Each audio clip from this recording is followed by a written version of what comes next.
नमस्कार।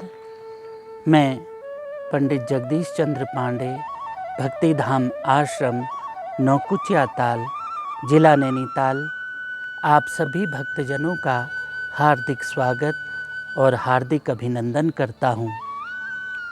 परम श्रद्धेय भक्ति माँ मौनी माई के चरणों में सादर नमन करते हुए बाबा नीम करोली महाराज जी के चरणों में सादर नमन करते हुए हम आज की कथा का शुभारंभ करते हैं। इस बंदर को महाराज रावण के दरबार में प्रस्तुत करो। तो हनुमान जी को रावण दरबार में पेश किया जाता है। हनुमान जी बंधे हुए खड़े रहते हैं। तब हनुमान जी देखते हैं कि देवता, दिक्पाल आदि रावण के दरबार में हाथ जोड़े हुए खड़े हैं। इतना देखकर हनुमान जी उस तरीके से खड़े रहते हैं जिस तरीके से सर्पों के बीच में गरुड़ खड़ा रहता है।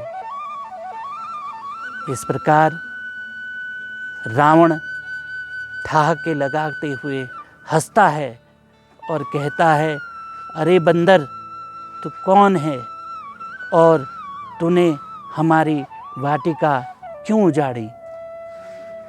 तब हनुमान जी कहते हैं, मैं उन्हीं राम का सेवक हूँ जिनकी भार्या को तुम हरण करके चोरी से यहाँ लंका ले आए,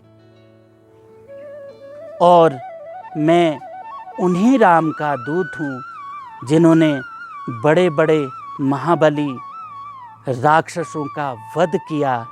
मैं उन्हीं राम का दूत हूँ जिन्होंने खरदूषण, त्रिसरा और बाली का वध किया है। इतना कहकर रावण हंसकर कहता है, वानर, तूने हमारे महाबली पुत्र अक्षय कुमार को मार डाला और हमारे सैनिकों को मार डाला।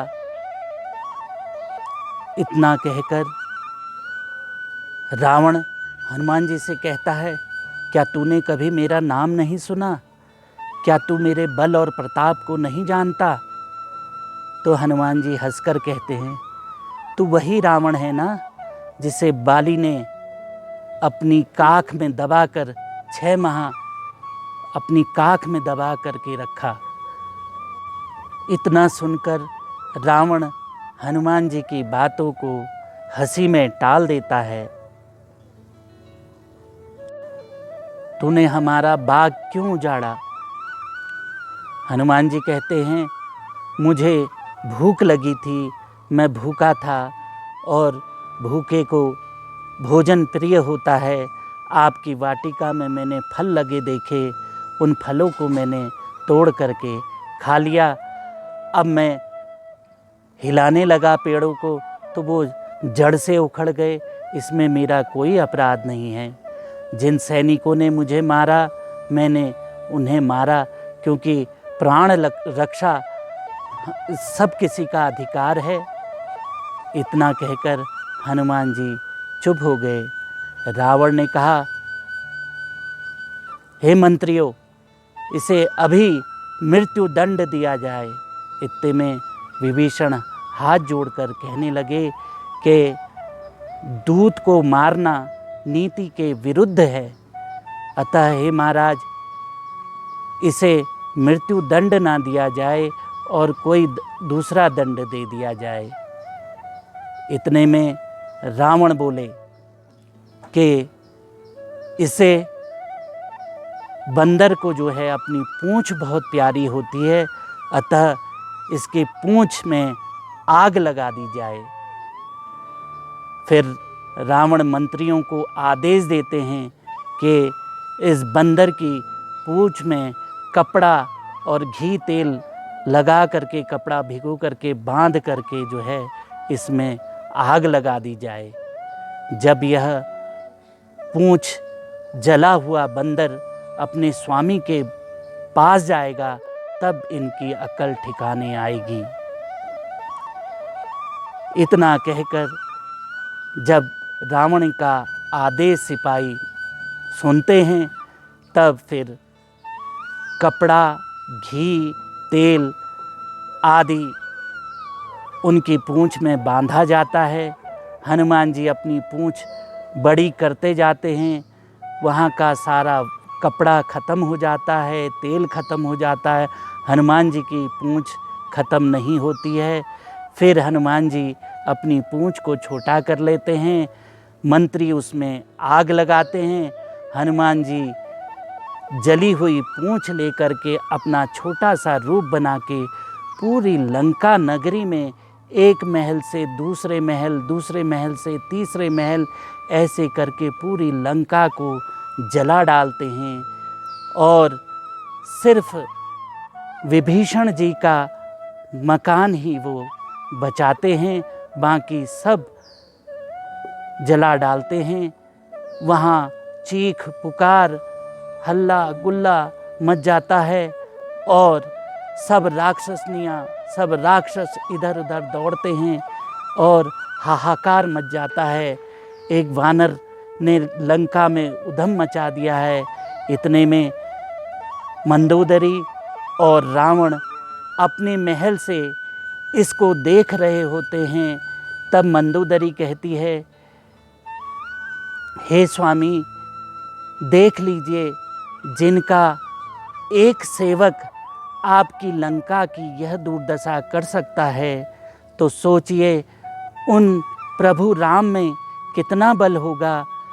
मैं अभी भी कहती हूँ, मेरी बात मान लीजिए, उनकी सीता उनको लौटा दीजिए। मैं फिर कहती हूँ, मेरी बात मान लीजिए।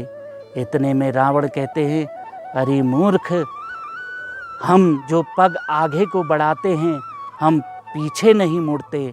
अतः हमने जो आगे पग बढ़ा दिया, अब हम पीछे हटने वाले नहीं हैं। इतना कहकर रावण वहाँ से चल देते हैं। हनुमान जी पूरी लंका को जलाने के बाद समुद्र में अपनी पूँछ बुझाते हैं और छोटा सा रूप रख के माता सीता के पास आते हैं। माता को प्रणाम करते हैं और कहते हैं, माँ, मैंने प्रभु श्री राम का कार्य कर लिया है, अब मुझे आशीर्वाद दीजिए और प्रभु श्री राम के लिए कुछ संदेश हो तो कहिए।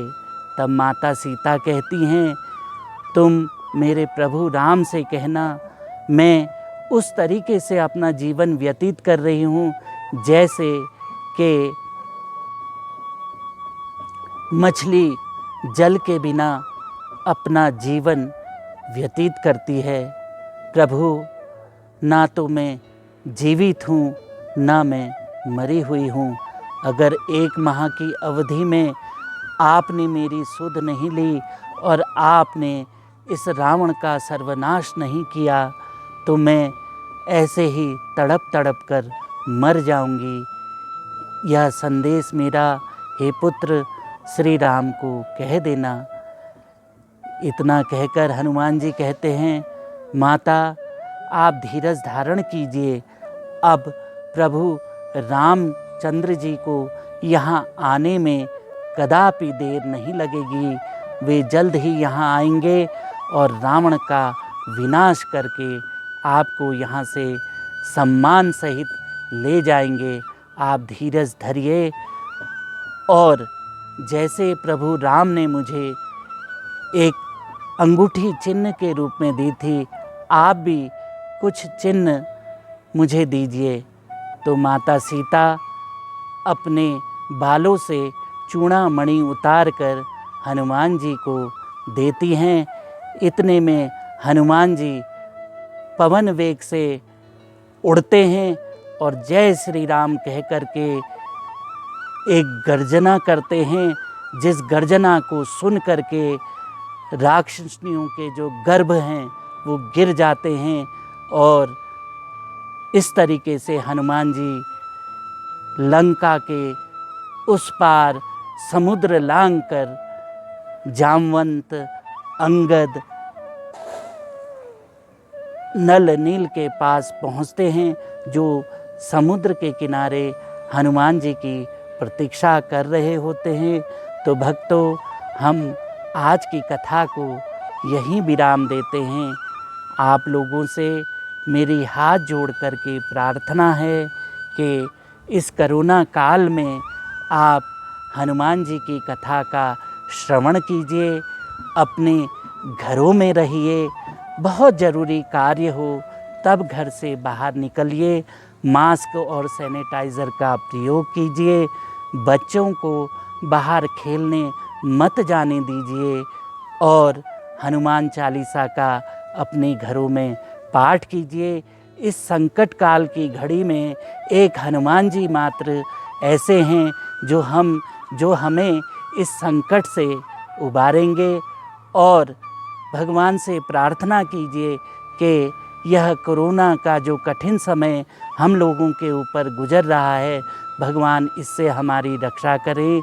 इन्हीं शब्दों के साथ आपसे विदा लेते हैं और आगे की कथा आपको अगले वीडियो में श्रवण करने को मिलेगी। तब तक के लिए जय श्री राम।